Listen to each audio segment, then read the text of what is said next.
చరిత్రలో అనేక యుద్ధాలు జరిగాయి. కానీ ఆధునిక యుద్ధ తంత్రానికి నాంది పలికిన ఘట్టం గల్ఫ్ యుద్ధం. 1990లలో కువైట్ ఆక్రమణతో మొదలై ఇరాక్ ఓటమితో ముగిసిన ఈ యుద్ధం పశ్చిమాసియా రాజకీయ చిత్రపటాన్ని పూర్తిగా మార్చేసింది. అసలు ఈ యుద్ధం ఎందుకు జరిగింది? 6 వారాల పాటు సాగిన ఆ భీకర పోరులో ఏం జరిగిందనే ఆసక్తి నేటి గల్ఫ్ వార్ నేపథ్యంలో భాగమెక్తం అవుతోంది. అప్పటి ఆ యుద్ధం తాలూకు విశేషాలను ఇప్పుడు చూద్దాం. చమురుతో ఇరాన్ యుద్ధం నేడు, చమురు కోసం యుద్ధం ఆనాడు. ఇప్పటి యుద్ధంలో ఆనాటి గల్ఫ్ వార్ 1 జ్ఞాపకాలు.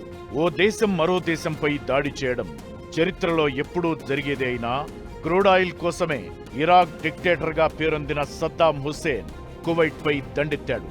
ఇది జరిగి 36 ఏళ్లయింది. అయితే అప్పుడు ఇప్పుడు ఒక్కటే బ్యాక్గ్రౌండ్, క్రూడ్ ఆయిల్.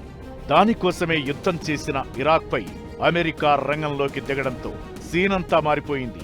ఆ సంఘటనల క్రమం చూస్తే 1990 ఆగస్టు 2న ఇరాక్ అప్పటి అధ్యక్షుడు సద్దాం హుస్సేన్ తన శక్తివంతమైన సైన్యంతో పొరుగు దేశమైన కువైట్పై దండెత్తాడు.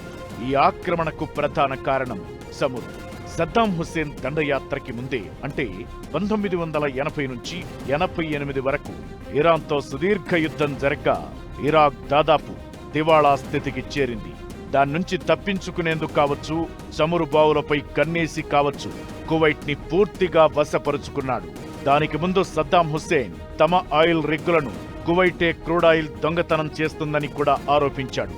2 రోజుల్లోనే, అంటే 1990 ఆగస్టు 4 కల్లా ఇరాక్ 19వ రాష్ట్రంగా కువైట్ ని ప్రకటించాడు. అయితే సీన్ అక్కడితో ఆగిపోలేదు. ఐక్యరాజ్యసమితి ఇప్పుడున్నంత బలహీనంగా అప్పట్లో లేదు. ఇరాక్ మందబలాన్ని ఐక్యరాజ్యసమితి తీవ్రంగా ఖండించడమే కాకుండా ఇరాక్పై దండయాత్రకి సన్నాహాలు చేసింది.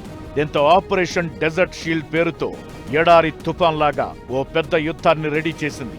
దానికి అమెరికా అధ్యక్షుడు జార్జ్ బుష్ కూడా సై అనడంతో 35 దేశాల కూటమి ఇరాక్పై యుద్ధానికి సిద్ధమయ్యారు. దానికి అమెరికా ముందుకు దూకడానికి కారణం కూడా ఉంది. చమురు నిల్వలు ఇరాక్ చేతిలోకి వెళితే ప్రపంచంపై ఆధిపత్యం, ఆర్థిక వ్యవస్థలపై పట్టు తమ నుంచి జారిపోతుందనేది అమెరికా ఆలోచన. అలా సంకీర్ణ సేనల నుంచి జార్జ్ బుష్ 1991 జనవరి 15 లోపు కువైట్ ను వదిలి వెళ్లాలని సద్దాంకు అల్టిమేటం జారీ చేశారు.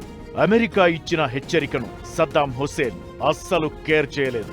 దీంతో 1991 జనవరి 17న మిత్ర దేశాల కూటమి యుద్ధాన్ని ప్రకటించింది.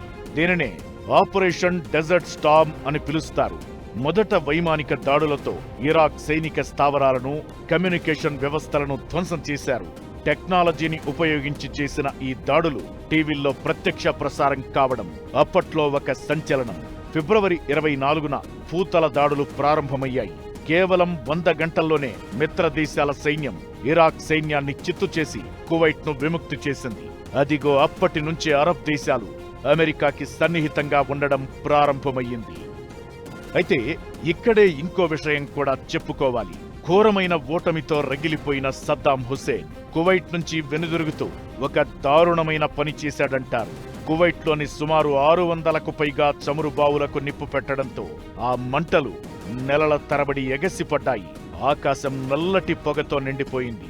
ఇది చరిత్రలోనే అతిపెద్ద పర్యావరణ విపత్తుల్లో ఒకటిగా నిలిచిపోయింది. చివరకు 1991 ఫిబ్రవరి 28న యుద్ధ విరమణ ప్రకటన వెలువడింది. ఇదంతా ఓ చరిత్ర. ఇది ఎవరి కోణంలో చూస్తే వారిదిగా చెప్పుకోవచ్చు. అయితే గల్ఫ్ వార్ 1 ముగిసిన సద్దాం హుస్సేన్ ఇరాక్ గద్దె నుంచి తెగలేదు. ఇరాక్పై ఐక్యరాజ్య సమితి కఠినమైన ఆర్థిక ఆంక్షలు విధించింది. ఈ యుద్ధం అమెరికాను ప్రపంచంలోనే సూపర్ పవర్ గా మరోసారి రుజువు చేసింది. ఆధునిక ఆయుధాలు, స్టార్మ్ బాంబులు, జీపీఎస్ టెక్నాలజీ యుద్ధాల్లో ఎంత కీలకమో ఈ యుద్ధం నిరూపించింది. పశ్చిమాసియాలో అమెరికా సైనిక జోక్యం పెరగడానికి ఇది పునాది వేసింది. ఇది తరువాతి కాలంలో అనేక పరిణామాలకు దారితీసింది. అంతేకాదు, ఆధునిక ప్రపంచంలో గల్ఫ్ దేశాల్లో చమురు ఉత్పత్తి, రవాణాకి ఆటంకం కలిగితే అది ప్రతి దేశంలో మంటని రగుల్చుతుందనే వాస్తవాన్ని చాటి చెప్పింది. ఎందుకంటే అప్పటి ఆ గల్ఫ్ వార్ కారణంగా భారతీయులంతా త్యాగాలకి సిద్ధం కావాలనే సంపాదకీయాలు, ఇక్కట్లపై వార్తలొచ్చాయి. అలానే గ్యాస్, కిరోసిన్ బ్లాక్ మార్కెట్లకు తరలడం, పెట్రోల్, డీజిల్ కోసం తీవ్రమైన పోటీ ఏర్పడడం చోటు చేసుకున్నాయి. ఆనాటి ఆ జ్ఞాపకాలన్నీ ఇప్పుడు జరుగుతున్న ఇరాన్ అమెరికా వార్తో మరోసారి కదలాడుతున్నాయి.